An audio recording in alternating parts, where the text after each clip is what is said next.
کسی نے پوچھا کہ جنت کی کوئی قیمت ہے تو مصطفیٰ نے کہا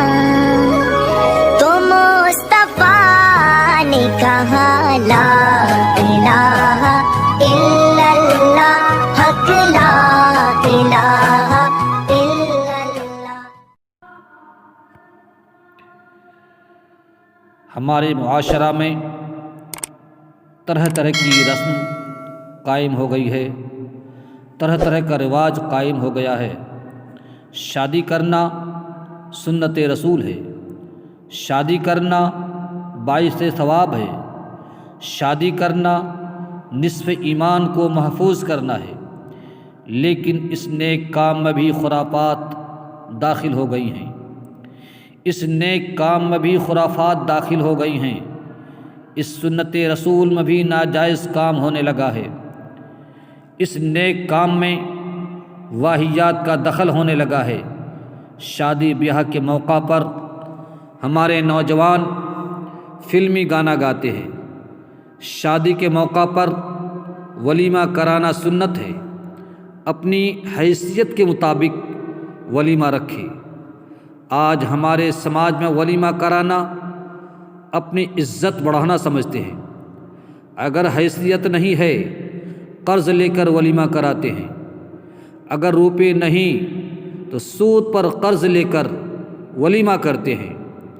ایک سنت کی ادائیگی کے لیے حرام کاری کے مرتکب ہو رہے ہیں۔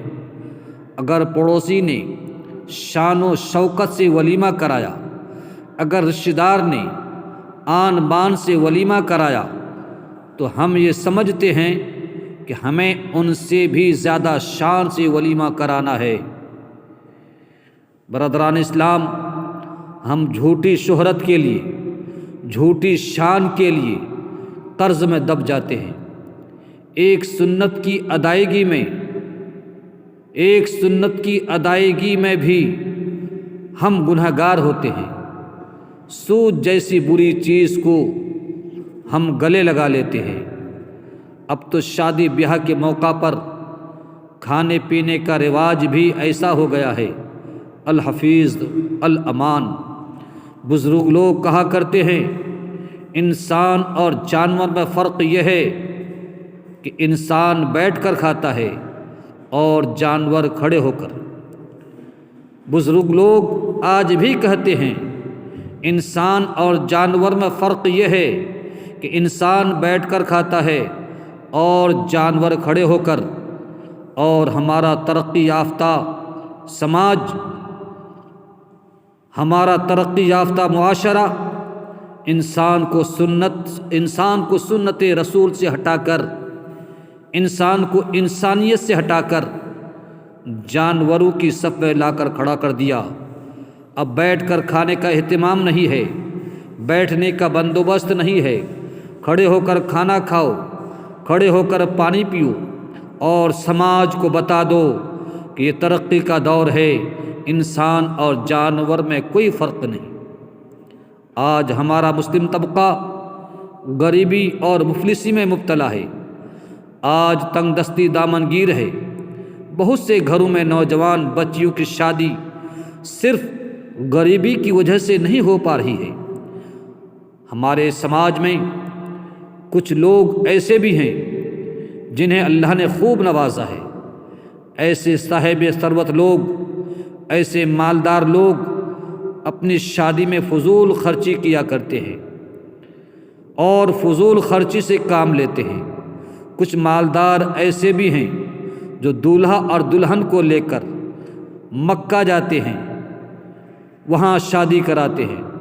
آپ اندازہ لگا سکتے ہیں خرچ کتنا ہوگا؟ کیا اسلام اس بات کی اجازت دیتا ہے؟ کیا اسلام فضول خرچی کی اجازت دیتا ہے؟ کیا اسلام اسراف کی اجازت دیتا ہے؟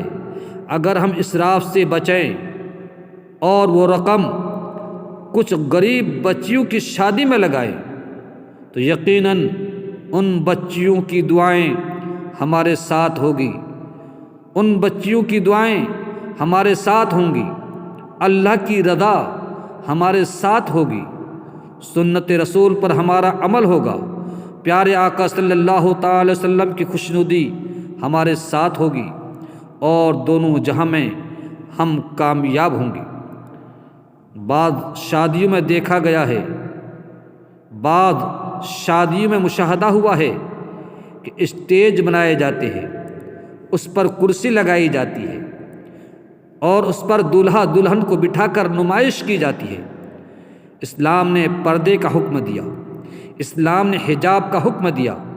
یہاں اسلام کے حکم کے خلاف نئی نویلی دلہن کا چہرہ سر عام دکھایا جاتا ہے، اسی کو ترقی کا نام دیا جاتا ہے۔ کسی کی بھوکی نگاہیں ان پر پڑ رہی ہیں، کسی کی پیاسی نگاہیں اس پر پڑ رہی ہے، سب کی نگاہیں اسی پر پڑ رہی ہیں، دلہن مرکوز نگاہ بنی رہتی ہے۔ کیا یہی سنت رسول ہے؟ کیا یہی سنت رسول ہے؟ کیا یہی پیغام اسلام ہے؟ مسلمانوں، اپنے سماج کو بدل ڈالو، اپنی سوسائٹی کو بدل ڈالو، اپنے معاشرہ کو بدل ڈالو۔ مذہب اسلام کو سماج کے سانچے میں مت ڈالو، بلکہ سماج اور سوسائٹی کو اسلام کے سانچے میں ڈال دو۔ اب بھی وقت ہے، حالات کو بدل ڈالو۔